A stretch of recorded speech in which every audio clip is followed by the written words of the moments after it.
Here, let me hit record. Great. Okay, so hi everyone, it's a pleasure to be here. Today I want to talk about input data processing for machine learning.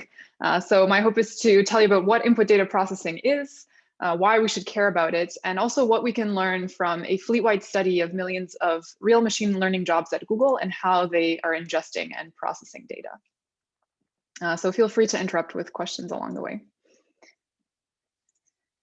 So when we talk about systems for machine learning, how we actually train and build models and then serve them has received a lot of attention. But the focus of today's talk is going to be about the data. So data is critical for machine learning, both training and inference. We're going to be talking specifically about training in this talk. So the first step is we need to collect training data.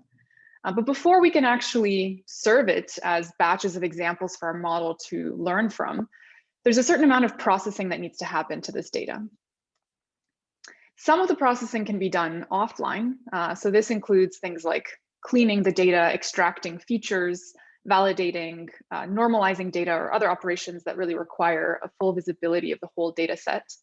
And then typically what happens is the end of this offline pre-processing concludes with converting the data into some binary format that can be used to ingest the data during training. And so this kind of offline data processing and cleaning is typically done with batch processing frameworks, including Apache Beam, Spark, and Flume. These are just some examples. But the focus of this talk is actually going to be on the part of pre-processing the data that actually needs to happen online during training. And so during training, you're typically iterating multiple times over a data set. These are called epochs. And you have to execute this extract, transform, load pipeline. And in this talk, we're going to be calling this last mile data processing because this is, if you look at the whole journey the training data goes through its life cycle, this is kind of the last mile that you're doing online during the actual model training job. And so this is that extract, transform, load pipeline. So of course, you do need to ingest the data live during the training job, and you need to load it onto usually the accelerators that you're using to train your model. But you might be wondering sort of, why is it that some transformations to the data need to be done on the fly as opposed to doing them offline? And typically these are transformations that introduce some kind of non-determinism or randomness to the data. So some examples include, for example, taking an image and cropping it in random ways, or flipping images, distorting them in various ways, so that although you're iterating over the same data in each epoch, you are permuting the data in different ways. And this actually allows you to train a model to better accuracy and to achieve better generalization. So this is just one example of a transformation you might want to do online, simply because you want this non-determinism, and doing all of this offline would lead to a very large data set that might be just prohibitively expensive to store ahead of time.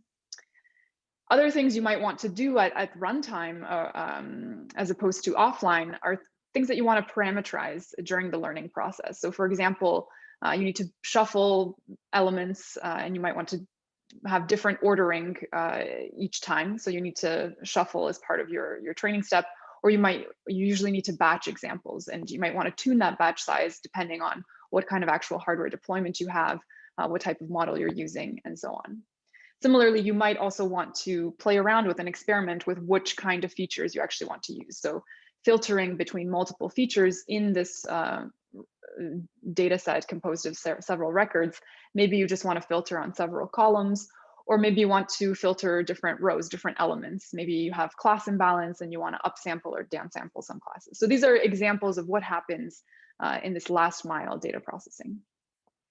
So just to summarize, typically you're either adding randomness and or doing transformations that require some amount of tuning during the training process. So why should we care about input data processing now that we have a sense of what this processing might look like in machine learning jobs? Well, the reason you might want to care about this last mile data processing is that it actually really impacts your end-to-end training time and accelerator utilization. And if we recall, accelerators are typically the most expensive parts of the setup that you have for machine learning training, compared to, for example, the CPU hosts or the disk storage or SSD storage you might be using for the actual data. So you really want to keep accelerators that are used to train and tune your model heavily utilized. But we'll see this is getting increasingly difficult as accelerator performance increases. So to have good performance in your machine learning pipeline and achieve high accelerator utilization, what you need to ensure is that the rate at which you can load data to the accelerator, so the rate at which your last mile data processing pipeline pumps out examples, needs to be greater than or equal to the rate at which your model, which is typically running on an accelerator, can consume that data. So this depends on the hardware that you're using, how fast that accelerator, what kind of bandwidth it has for ingesting data, but also on the model itself. How long do model updates take, and how frequently is the model requesting new batches of data? What you want is that every time the model is ready for more data, this input pipeline already has batches queued up and ready to go. But unfortunately, these accelerators and models are developing quickly, and this is kind of a moving target, this rate at which we need to provide data to examples. And so with accelerator capabilities increasing with each generation, while CPU processor cycles are not really keeping up and increasing, this is becoming more and more the case that this input data pipeline, specifically this last mile data processing, is on the critical path and becomes a performance bottleneck. And we'll see some examples in this talk of how optimizing this input data pipeline can lead to very significant benefits for end-to-end training. So we did some experiments where we took a baseline, very naive input data pipeline where you don't have any parallelism and you don't apply any optimizations. And so you clearly have a bottleneck on the input data pipeline. And just by applying several optimizations like parallelism and graph rewrites to fuse operators and make things run more efficiently, gave us a 20x speed up in the end-to-end time to accuracy for a ResNet 50 model training on ImageNet. So this is just to highlight that the input data pipeline can make a significant difference to your end-to-end performance if it is a bottleneck in your system. And it also is important for keeping these expensive accelerators highly utilized. Now, the other reason to care about last mile data processing is that this data processing itself consumes relatively significant amounts of compute resources. So this is just a highlight from a fleet-wide study that I'll talk about in more detail in this talk. But this is a study that we did at Google to try to understand what are the characteristics of input data processing. And what we found is that on average, 30% of the compute time in ML training jobs that we studied was spent on this last mile data processing. So the way we define compute time is the time spent doing some amount of computation, so whether it's in the input pipeline or in the model training, and that compute time gets scaled by the resource that you're running on. So accelerators are more expensive than than CPUs, and so the time spent on the accelerator will be scaled proportional to the cost of the accelerator versus the CPU. And so if you just consider the total compute time, then 30% of this is dedicated to the input pipeline on average. We also looked at what this distribution looks like across jobs. And so this is a CDF showing on the x-axis the fraction of the job time that's spent in the input pipeline. And this is the cumulative distribution. So what we found, we've marked here the 1/3 point. So there's about 80% of jobs that spend less than 1/3 of their time in the input pipeline, but this means that 20% of jobs spend more than 1/3 of their compute time inside the input pipeline. And we see there's quite a long tail here as well.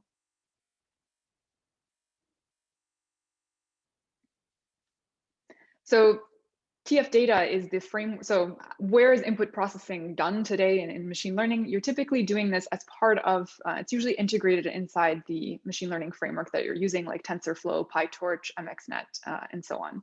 So each of these frameworks has their own data loading libraries. And there's also some libraries, for example, provided by NVIDIA, like NVIDIA DALI, that you can plug into TensorFlow, PyTorch, and so on to do this kind of input data processing on the fly. TF data is the framework that Google has built and integrated into TensorFlow. The goal of TF data is to allow you to build and efficiently execute input data pipelines in machine learning jobs. And TF Data provides an API that abstracts input pipeline execution from users. So you can basically build an input data pipeline by composing from a library of provided operations. So these include things like map, batch, filter, shuffle. All of these are operators that you can chain together into a direct acyclic graph. And that becomes the representation of your input data pipeline. And then you submit to a TF Data runtime that takes care of actually executing that input pipeline. And what this runtime applies is various optimizations, like parallelizing your computation, inserting prefetch, having prefetch operations, which can fetch data from storage and have it ready to go for the next stages of preprocessing. And I mentioned that TF Data also represents the input pipeline as a graph. And so this allows the runtime to apply static optimizations behind the scenes. This includes things like operator fusion or vectorization. So taking a map followed by a batch, and instead of having you iterate through elements and apply the map, then batch the elements, you can kind of fuse these as one operation. And then TF Data also applies auto-tuning to help you configure parameters that need to be adjusted at runtime, because, for example, they depend on what kind of hardware you're running on. So things like the degree of parallelism or the size of a prefetch buffer, these are things that can be dynamically tuned automatically in the TF Data runtime. So the focus of this talk is not going to be so much on the design of TF Data. I want to give you just a highlight of some of the performance that we got, just as kind of further evidence of how important optimizing the input pipeline is. But you can also find more information about TF Data in our paper, which is up on arXiv. And then the rest of this talk will focus on this fleet-wide analysis of input pipelines and how we can learn from it. But before moving on to that, just as a highlight of how much these input pipeline optimizations matter end to end, what we did for our evaluation is looked at MLPerf benchmarks. And we took a naive input data pipeline that has no parallelism, so that's the baseline. And then what you see in the blue bars is if you add parallelism to the input pipeline and you tune this to expert tune, basically means tuned by Google experts, including ones who were involved in the actual MLPerf submissions for Google. So you can get 10x or 18x speed up by adding parallelism to the input pipeline, specifically for the image models like ResNet, SSD, MaskRCNN. MaskRCNN, actually, the baseline has some parallelism already because it's a user-defined map function where TensorFlow can parallelize. So that's why it's a bit less of an impact there. And then the last two models here, JNMT and Transformer, are text-based models where the input pipeline is not as much of a bottleneck. So actually, by just adding parallelism, you remove some of the bottleneck you had before, and applying further optimizations like these static graph rewrites or dynamically tuning buffer sizes and parallelism doesn't bring you too much extra benefit for the text models. But for the image models, where the input pipeline is really a bottleneck, we get benefits not only from parallelism, but also from things like, especially for ResNet and SSD, the major difference in these orange bars is applying map and batch fusion. Okay, so this is again and then the green bars here show that the dynamically tuning thing, so TF Data's auto tuning algorithm, is able to match the performance of expert tuned plus static optimizations and so on. So again, the goal here isn't so much to describe the specific design of TF Data and how all these optimizations work, but just to recognize that optimizing the input pipeline makes a big difference. We're talking not only about increase in performance in terms of how many examples you feed, but really what is the end-to-end impact on how long it took you to achieve a certain accuracy in your model training. Right, so more details in the paper about that, but what I want to focus on now, and so this background of what TF Data is, this is the input data library that's most commonly used inside of TensorFlow, and definitely inside of jobs that are ML training jobs running inside of Google. And so that really gave us a common code base that we could instrument and do a fleet-wide analysis to try to characterize what are the system requirements of input data processing. So we were interested in things like, how much data are these machine learning jobs reading? What happens to the volume of data as you're pre-processing? Does expand because we talked about these things like data augmentations, or does it shrink because you could also be filtering or aggregating your data in various ways? And then what is the opportunity to reuse computation in the pipeline? Are we often reading very similar data sets, pre-processing them in similar ways? And could we be doing this in a more efficient way if we had kind of a global view of data processing?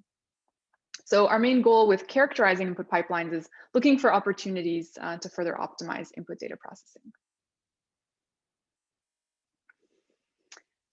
So in terms of what this analysis looked like, I'll start with the first question of how much input data do jobs read?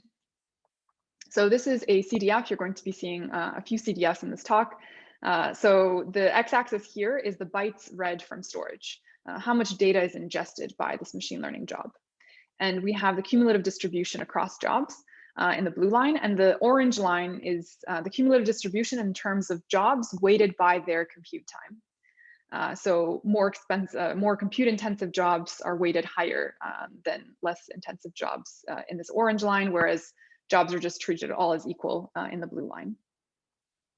So how much data do jobs read? Well, we drew this vertical line at the 1 terabyte line because we can think of this kind of as the maximum size of a data set that you could reasonably fit in memory. Beyond 1 terabyte, you're basically definitely going to need to be spilling to disk. And so what's notable here is that around 13% of jobs are kind of above this 1 terabyte line, which is in itself a non-trivial fraction. But even more interesting is that those jobs actually are the ones that consume 95% of resources when it comes to input data processing. And so it's definitely important to have a system that can deal well with reading very large data sets. And also when thinking about benchmarking things from an academic perspective, if we want to have realistic workloads that are used for as benchmarks for machine learning training, this is also another thing to keep in mind, that in practice, you might see very large data sets that go beyond some of the sizes of these academic data sets that are commonly used. The next thing we were interested in is, okay, so we ingest a lot of bytes, but then what happens? How many bytes actually get fed into models for training, right? The previous slide was, what do we read from these data records? And now the question is, how does that compare with what happens after processing? How many bytes we tend to feed to the actual models? And so we were interested in this ratio of bytes produced by the input pipeline divided by bytes read from source files. And so you see a CDF of this ratio. And if this ratio is less than 1, then that means that the input pipeline reduced the volume of data. And if this ratio is greater than 1, then that means that the input pipeline increased the data volume. And the takeaway here, so we did this for pipelines end to end. So the most interesting curve here probably is the blue line. We also did this for particular transformations, like looking at just map transformations or just filter transformations. But if we just look at end-to-end pipelines, the key takeaway here is that for around 75% of jobs, you end up reducing the size of data by going through the input pipeline. Although there's also quite a long tail here, and yeah, you can also, in some cases, really filter a lot of data. So this kind of brings up questions like, well, does that mean we're basically sending a lot of bytes over the network, reading source data, and then perhaps aggregating or perhaps filtering a lot of it away before actually feeding it to the accelerator? So should we perhaps be thinking about doing parts of this input data processing closer to storage is one question that that comes up and would be interesting to explore further. The next question we asked is related to reusing computation across jobs. So we have on the x-axis in the CDF is we took all the unique input data pipelines that we had in our 1-month study of millions of jobs. So the way that we identify pipelines as identical is relatively simplistic for this analysis. We basically hash the graph representation of the input data pipeline. And so we're only able to detect cache hits, or how would you say, like we're only able to identify that 2 input pipelines are the same if they're indeed identical. So we don't consider isomorphism, that if two pipelines had commutative operations that were flipped or something like that, that wouldn't be identified as identical in this analysis. But what we did is we took the identical pipelines based on our hash-based matching, and they're kind of enumerated on this x-axis. So the x-axis here represents a fraction of input pipelines, and here we're at 100%. And what we have here is a CDF of input pipeline executions, so how many times input pipelines were executed. And also the orange line shows input pipelines weighted by their compute time. So again, more compute intensive input pipelines are weighted larger than the less compute intensive ones. And we've kind of ordered these from least frequently executed pipelines to most frequently executed pipelines, and drew a line at 10% or 1/10. So 10% of pipelines account for around 77% of input pipeline executions in our 1-month study, and also 72% of input pipeline compute time. And so what this means is that a few input pipelines are really executed heavily. They're kind of heavy hitters. And when you think about it, this in some ways makes sense because input pipelines are commonly re-executed in common machine learning training workflows. So for example, if you're hyperparameter tuning, or if you're doing model search, like neural architecture search, then you're making fine adjustments to your model, but typically your input data pipeline is exactly the same. You're reading the same input data, you're applying the same transformations, and with some randomness each time, but the general definition of your input pipeline is the same. And so indeed, when we looked at kind of what are these heavy hitters, they were typically classified in things like hyperparameter tuning jobs or model search. And so there's a great opportunity to try to reduce computation in the input pipeline by sharing computation across jobs. Okay, so to summarize some insights from from our analysis of Google's machine learning input data pipelines, we found that input data processing consumes significant compute resources. Data sets tend to be larger than memory. Not all, but this is definitely a common enough use case, especially when we look at how much resources these jobs consume, that it's definitely important to design for. And data processing can either dramatically increase or decrease the volume of data, although on average, we found that in most jobs, the volume of data was reduced during data processing. And input pipelines are repeatedly re-executed. Okay, so what are the implications for system design? One implication, the main implication that we saw and that we're kind of working on currently now at ETH in collaboration with Google is we see this opportunity to optimize last mile data processing by building an input data service that has a global view of data processing across jobs. So when you think about today, these machine learning pre-processing, each training node is processing data that it's going to see locally. There's no kind of global view of what job ran before me, what job's running concurrently with me. How can I figure out if the data I'm trying to pre-process has already been pre-processed somewhere else? So building this kind of global view and disaggregating your data processing into a service is a huge opportunity.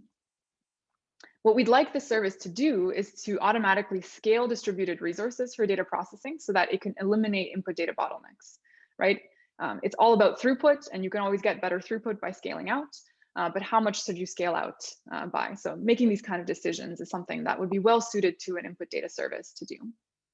And then also making decisions like, should we reuse and cache this data so that we can reuse it for later pipelines? And then I also briefly mentioned this idea that maybe you want to push some data processing closer to storage so you're not sending a bunch of bytes over the network that you then aggregate or filter out. And so there's also this opportunity to kind of dissect the input pipeline and decide where should things be running. If we're dramatically reducing the size of data, that's good to do close to storage. If we're dramatically augmenting, then maybe we don't want to do that close to accelerators or even on accelerators. That's an approach that NVIDIA DALI's framework takes. So the TF Data team at Google has already kind of been moving in this direction with something called TF Data Service. And the idea here is you want to distribute input data processing across multiple CPU workers to avoid hardware bottlenecks. So instead of each client node processing data locally and perhaps being bottlenecked on its local CPU resources, what you want to do is outsource this input data processing to a service. So the client says, here's my input data pipeline defined with the TF-Data API. And the dispatcher of the service now says, I'm going to spin up input data workers, and these workers are going to feed data to the client nodes. What we're working on at ETH is building on top of this to make TF-Data service into a multi-tenant kind of automatically managed service.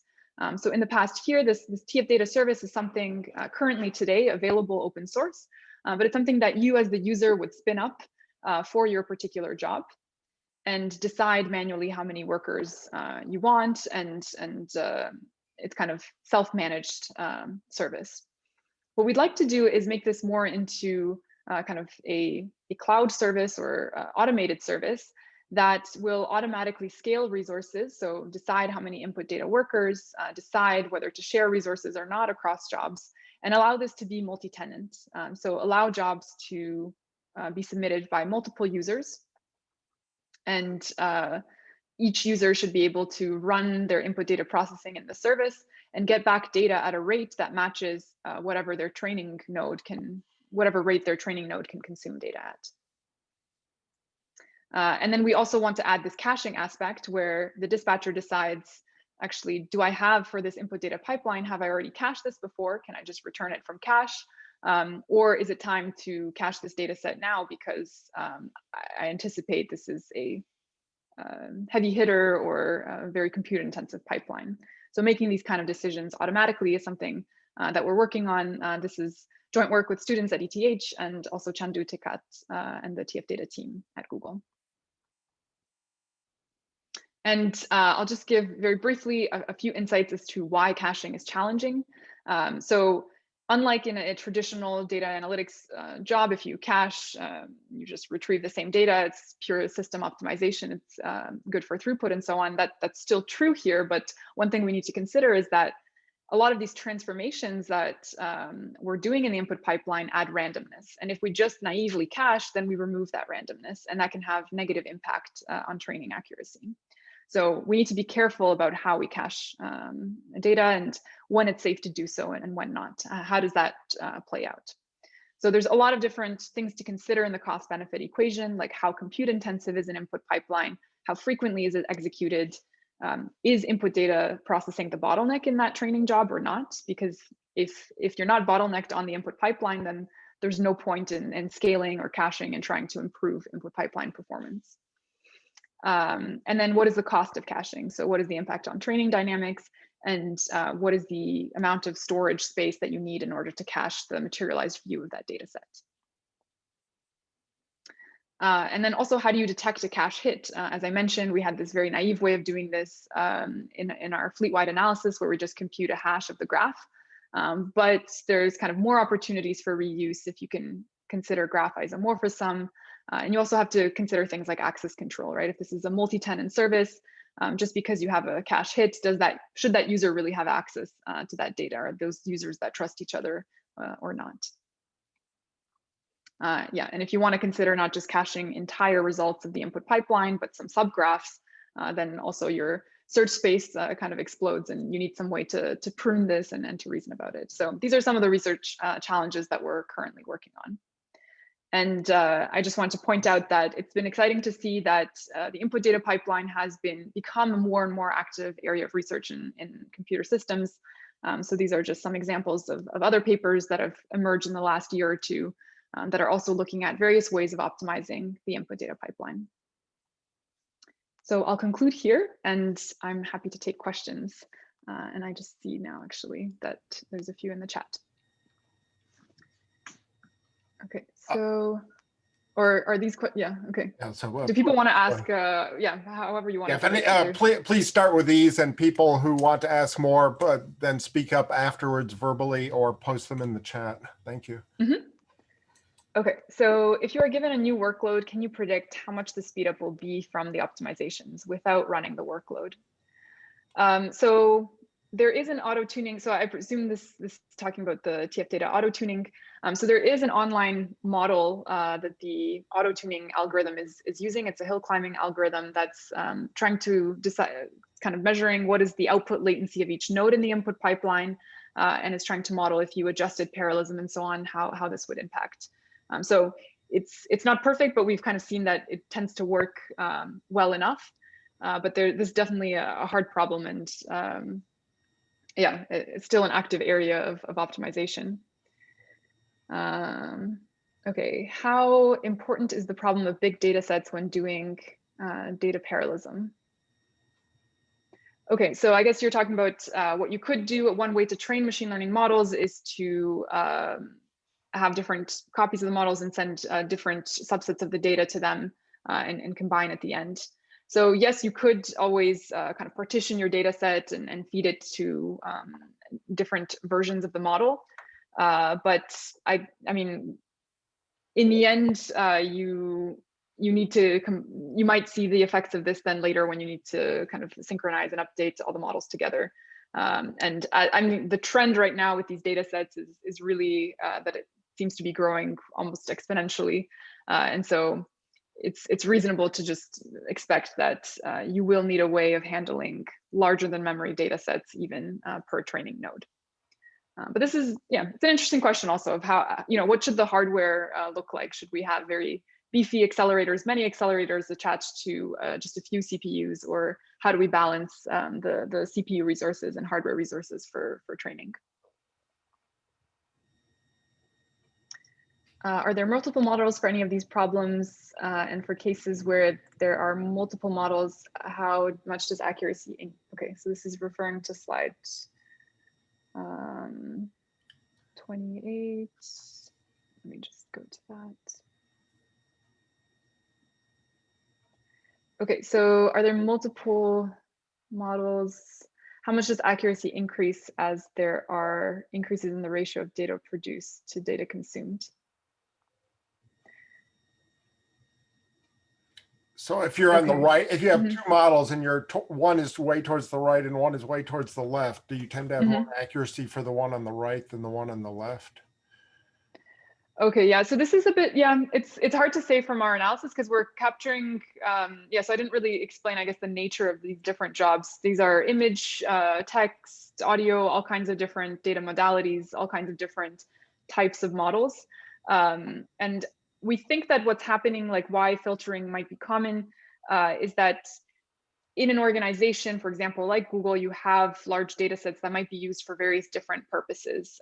It's not sort of a curated data set just used for a particular training job necessarily. And so you might be just filtering certain columns out of that. On the other hand, for some jobs, like image or video, object detection, things like this, you might need to augment the data a lot. So it's hard to say about whether, yeah, they're very different, I guess, metrics and use cases. So it'd be kind of hard to compare the models and talk about accuracy here. Okay, or so I don't think it would specifically be related to the filtering. Model, yeah. Versus just I don't know, a CNN for something, and maybe BERT is more towards the right and the CNN is more towards the left. I mean, do you see things like that, and then compare the and does that say anything about the accuracy? Yeah, so I guess, yeah, it's a good question. I would be curious to know. It's not something that we were actually able to do as part of this analysis. So what we have access to is different metrics that are, I mean, we instrumented TF data to collect these things. So we don't actually necessarily really even know, when we see a job, we have some job name for it, but we don't necessarily know which model it's actually running. We know which user ran it. So, for these heavy hitters, we kind of chased after a few users to ask them about their jobs. But it's not really, yeah, it's kind of would take more instrumentation to get that kind of information, but it would be interesting to know.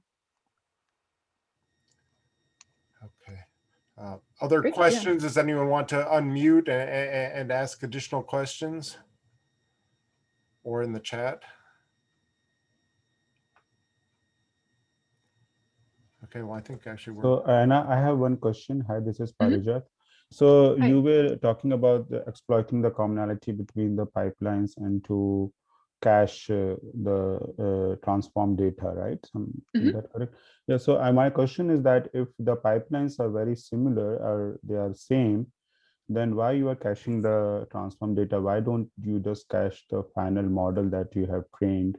Because ultimately they are looking for a final model, right? So you can just give them the cache that model and say you can do some type of commonality, some type of matching that, okay, this is the same tasks with the same data set, so it will have the same pipeline. So ultimately it will get the same trained model and give them back the trained model. So typically, yeah, so the question is, why just cache the output of the pre-processing? Why not cache the model? I mean, I think the reason why we see a lot of reuse in the input pipeline is because of workflows like hyperparameter tuning or model search, where actually the model is not the same, but you're trying to experiment how different models or how models with different hyperparameters would behave when trained on the same input data. And so caching just the model itself wouldn't do the trick. You're trying to explore on the model side, but you have reuse in the input side, and that's what we're trying to capture. Oh, okay. So when you say they are similar, it's not, they may be different at the actual model. That is. Yeah, and they probably are. Otherwise, it wouldn't really make sense. Yeah, that, it's just the that this same is happening. task. Yeah. So we're detecting commonality on the input pipeline. We haven't instrumented the model, and we're expecting that the model would be different. Yeah. Thank you. Great. Thanks a lot. Eric, I think you are on mute. Eric, you are on mute.